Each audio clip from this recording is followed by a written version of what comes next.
Hello आनंद, कैसे हो? मैं भी बता रहा थे। मैं भी ठीक हूँ यार। देखो, आज बुलाने के पीछे रीजन आपका ये था कि बहुत टाइम हो गया, हम मिले नहीं। मैंने बोला थोड़ा एक मुलाकात हो जाएगी हमारी। अभी क्या कर रहे हो बेसिकली आप? अभी बीएससी आई थी। बीएससी आईटी कर रहे हो, ओके। तो आपने 2 साल बेटा हमारे यहाँ पे साइंस किया है। तो ये जो 2 साल का जर्नी था आपका थ्रू आउट द 2 इयर्स, कैसा था? अभी जब मैं स्टार्ट में आया तो मेरा ये मतलब साइंस जो था मेरा स्ट्रीम उतना अच्छा नहीं था, तो मेरे पापा ने बोला कि साइंस करने का है, तो फिर मेरे को साइंस के लिए बहुत डर ओके। लगता था। तो आपने और बाकी सारी चीज़ ने मेरे को मतलब हेल्प किया कि और अच्छा कर, मतलब टाइम मैनेजमेंट बताया, हर टॉपिक पूरा अच्छे से प्रॉपर एक्सप्लेन किया कि मतलब तू ऐसा ऐसा करेगा तो तेरा मतलब अरे, हो पाएगा। आपको काफी सब फैकल्टीज ने हेल्प किया, तो जो साइंस में आपका डर था वो पूरी तरह निकल गया। हाँ। ठीक है। तो बच्चा, ये जो 2 साल आपने यहाँ पे किया, तो इसमें कुछ इम्प्रूवमेंट्स भी आपके अंदर आए होंगे। तो इम्प्रूवमेंट्स में आपके अंदर क्या क्या है? इम्प्रूवमेंट में मतलब मैं जैसे पहले सोच ही नहीं पाता था कि जैसे कोई सेंटेंस बहुत बहुत क्वेश्चन है उसमें मेरे को कितना लिखने का है, तो ओके। मैं पहले स्टार्टिंग में सिर्फ 2 या 3 ऐसे उससे ज़्यादा मैं नहीं कर पाता था। अच्छा। तो जब मेरे फैकल्टी सिखाते थे तो उन्होंने मतलब या डीप में समझाया ना, तो मेरे को और पता चला कि इसमें क्या और ऐड कर सकता हूँ, क्या कैसे। तो मेरा मतलब ओके। सेंटेंस बढ़ा और मैं उससे मतलब सेंटेंस जैसे मतलब ओके। एग्जाम में चाहिए रहता है ना बढ़ा। राइट राइट राइट, मतलब 2 मार्क के क्वेश्चन में कितना लिखना है, आप अपने एंड से कोई आंसर्स फ्रेम कर पा रहे थे। हाँ। 4 मार्क्स में कितने पॉइंट्स चाहिए, तो फैकल्टीज की हेल्प से ये सब चीजें आपको समझो, तो ये काइंड ऑफ इम्प्रूवमेंट्स है। तो ये जो इम्प्रूवमेंट्स हुआ बेटा, तो ये इम्प्रूवमेंट बट ऑब्वियसली आपके मार्क्स पे भी इम्पैक्ट गिराया होगा। तो जो मार्क्स आए आपको टेक्निकल्स में, क्योंकि आप टेक्निकल डिग्री कर रहे हो, राइट, तो वहाँ पे टेक्निकल मार्क्स और टेक्निकल बेसिक्स का यूज हो रहा है। तो टेक्निकल मार्क्स में आपको मैथ्स में आउट ऑफ 100 कितना आया? 98। 98। एंड फिजिक्स के में भी आपका? तो अच्छा ही था मतलब ऑलमोस्ट ये ओके। 96 मतलब था।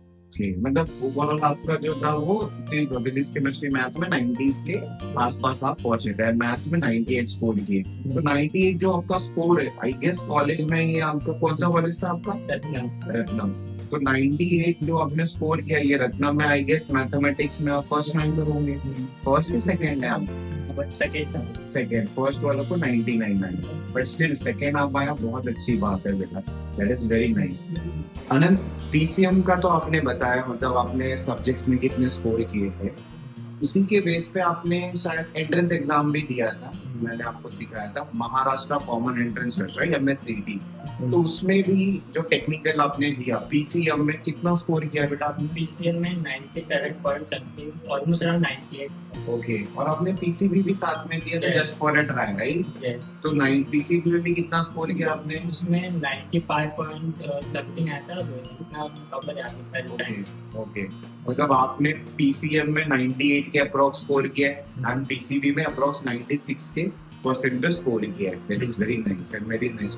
और ये पूछना था, जैसे ओवरऑल जब आप 2 साल यहाँ पे पढ़े तो करिकुलम हुआ यहाँ पे, लाइक टेस्ट हम कंडक्ट करते थे, डिफरेंट डिफरेंट एक्टिविटीज करते थे।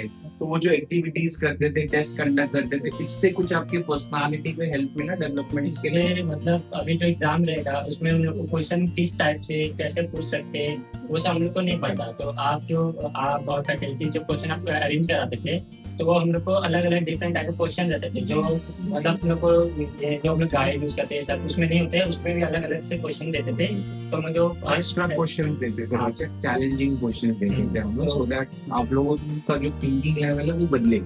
जैसे अगर 10 क्वेश्चन है तो 7 सिमिलर होगा, but 3 question will be little different, so that आप लोग अपना लॉजिक स्ट्रॉन्ग बढ़ो। तो उससे भी इम्प्रूवमेंट्स आए अपने को टेस्ट में। तो मतलब ओके। आपने जो भी ऐसा अरेंज हुआ था, तो हम लोग को एवरी संडे कुछ टेस्ट होते थे, वे ऑलमोस्ट 2 to 3 सब्जेक्ट के। तो ये भी रहता था कि हम लोग को ये पूरे वीक 6 टेस्ट पूरा पढ़ने का ही है, तो ऐसा आप ये इतना उतना फोर्स भी नहीं करते थे, तो क्योंकि हम लोग को ऐसा डर रहता था कि अच्छा तो स्कोर करने का ही है, तो इसके लिए हम लोग पढ़ते थे। तो ये मतलब अच्छा स्कोर होता था।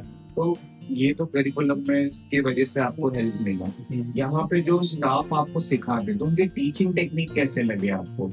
क्योंकि बेसिकली आपने भी पहले कोचिंग की होगी 10वीं तक, अभी आगे भी आप बीएससी आईटी में कोचिंग कर रहे हैं, तो यहाँ पे भी जो सिखाने का टेक्निक था, जैसे मेरा हो गया और रतनदीप सर का हो गया, समृद्धि मैम का हो गया, तो ये सब जब आपको सिखा रहे थे, इनके टेक्निक्स कैसे थे? मतलब अभी जैसे मैं अगर आपका बताऊँ तो आप क्या मैथ पढ़ाते तो मैथ में आप कैसे करते थे कि आप कोई एक क्वेश्चन सिखाते थे, बाकी सब क्वेश्चन आप हम लोग को ट्राई करवाते थे। कुछ भी ऐसा वो सिखाने का नहीं, आप हम लोग को खुद से मन में करवाते थे और फिर हम लोग ट्राई करते थे। तो इससे हम लोग को क्या थिंकिंग पावर बढ़ा। तो हम लोग नॉर्मली कोई क्वेश्चन छोटा-मोटा क्वेश्चन तो हम लोग डायरेक्ट हो जाता था उसकी वजह से। और जो बड़ा था तो हम लोग उसका आगे तक सीख ले कर पाते थे। और वैसे अगर समृद्धि मैम का बात करें तो वो हम लोग को हर टॉपिक एकदम डीप में सिखाते थे कि मतलब हम लोग को उसको ज़्यादा पढ़ना ना पड़े। हम लोग बस एक बार टॉपिक देख लिए तो टॉपिक के बारे में हम लोग को सारा याद आ जाता था। वैसा समृद्धि मैम करते थे।